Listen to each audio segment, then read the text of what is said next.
O doleiro Lúcio Funaro foi transferido do presídio da Papuda para a carceragem da PF em Brasília. A decisão é da Justiça Federal e atende um pedido do Ministério Público Federal, que agora vai tomar depoimento de Funaro. O doleiro, ligado ao ex-deputado Cunha, Eduardo Cunha, e ao PMDB, negociava um acordo de delação premiada com a Justiça e ficará cerca de 10 dias na carceragem da Polícia Federal. E eu já emendo, Vera, Andreasa e Madu, falando no Cunha, que eu disse há pouco, a delação do ex-presidente da Câmara está tirando o sono lá no Palácio do Planalto. Cunha negocia os termos da delação com a Operação Lava Jato e já rascunhou, se especula, pelo menos 100 anexos com a colaboração. Segundo o jornal Folha de São Paulo, a edição de hoje, o presidente Temer, os ministros Moreira Franco e Eliseu Padilha e o senador Jucá devem ser atingidos pela delação de Eduardo. Posso falar?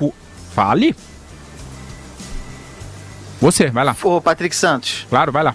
Faz 6 meses, 7 meses, 8 meses que toda semana, às vezes todo dia, mas toda semana com certeza tem essa manchete: Cunha prepara a delação premiada. E a delação premiada do Cunha nunca vem. Daqui a pouco vai ser um parto, a gente vai chegar aos 9 meses e ele vai parir a delação premiada. Toda vez é a mesma coisa. Agora são 100 rascunhos, 100 sei lá o quê, e aí tem lá anexos. Todo mundo implicado. Sem anexo, e o cara não entrega a delação não é fechada. Minha gente, se houvesse essa preparação da delação de Eduardo Cunha, ela já estaria em curso há muito tempo, já estaria andando há muito tempo, porque seria a delação mais importante.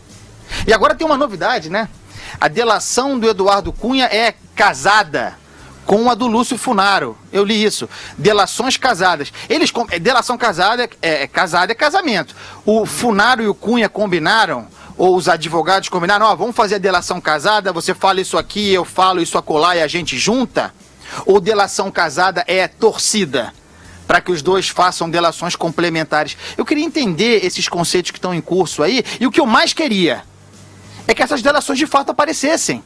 A quantidade de gente que tem aí negociando delação há meses, e as delações nunca são firmadas, elas nunca são homologadas, são especulações. O Brasil vive hoje de especulação e vazamento. É uma coisa extraordinária.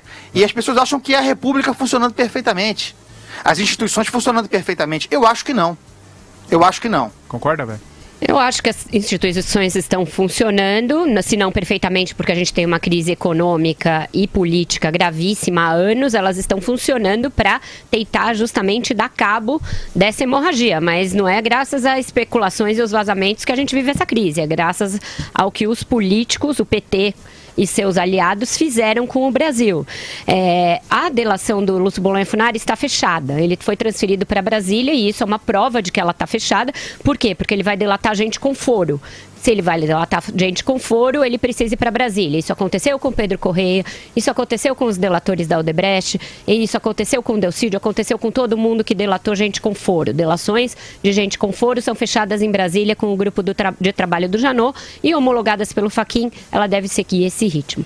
Delação do Eduardo Cunha não se fala não há meses. Ele negava que fosse fazer delação por muito e muito tempo. Ele começou a fazer delação depois que secou a torneira de dinheiro da JBS e depois que o Lúcio Funaro fechou. Delação casada? Existe. As delações dos 40 e tantos executivos lá da Odebrecht foram casadas, foram fechadas, inclusive, juntas. As delações da OAS... Mas combinadas formalmente, As delações da OAS estão sendo fechadas em conjunto. A delação do Renato Duque e a do Palocci, elas se conversam. Os advogados, inclusive, se conversam.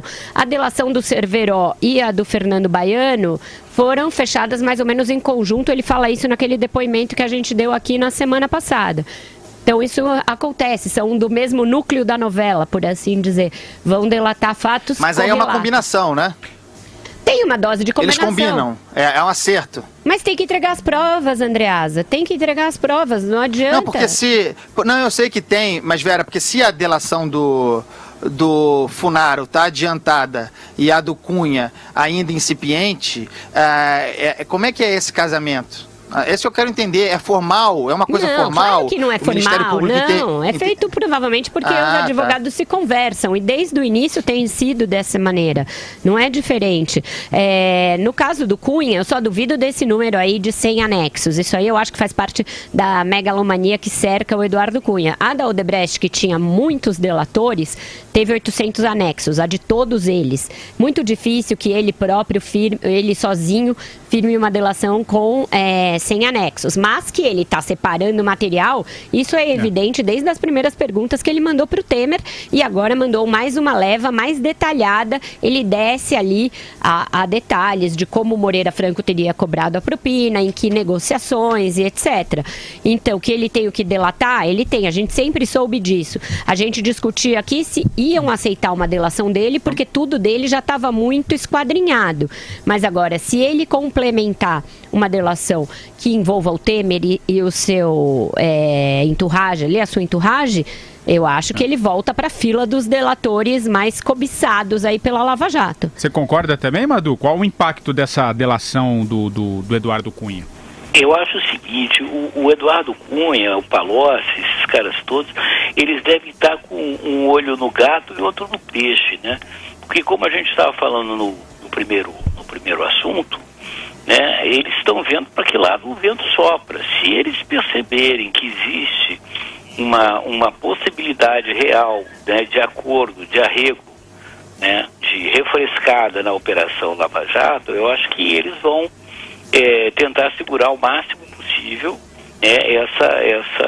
a delação, né, o instrumento da delação, né, para não se complicarem, não complicarem os outros e não dificultar ainda mais esse acordão.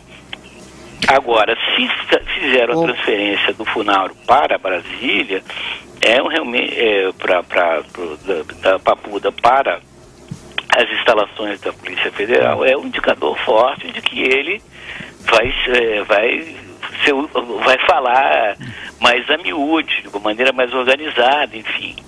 Eu prefiro ver isso de uma forma positiva, mas é uma coisa a conferir, né?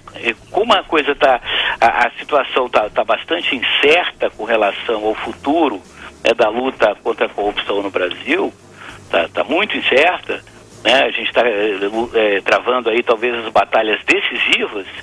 Eu acho que pode ser que eles deem uma recuada, assim, essas relações. Ô, Madu. Fala, Andreasa.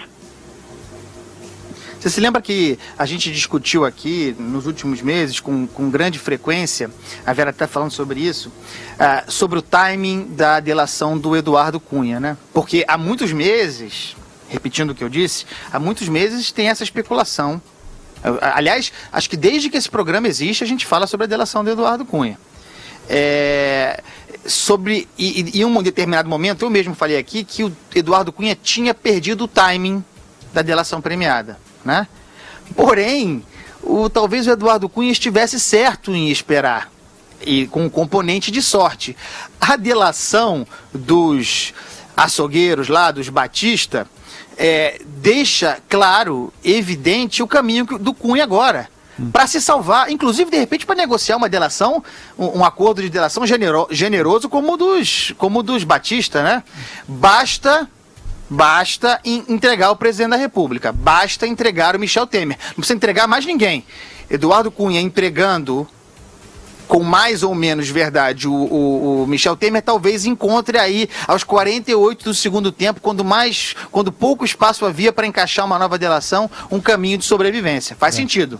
Faz sentido. Vera. Eu acho que dificilmente ele vai conseguir um acordo desse, porque ele não tem condições de fechar uma operação controlada. Ele já está preso, já está condenado em uma das ações, ele não vai gravar ninguém, não vai fazer nenhum flagrante, não vai, portanto, obter o mesmo benefício que os irmãos Batista obtiveram.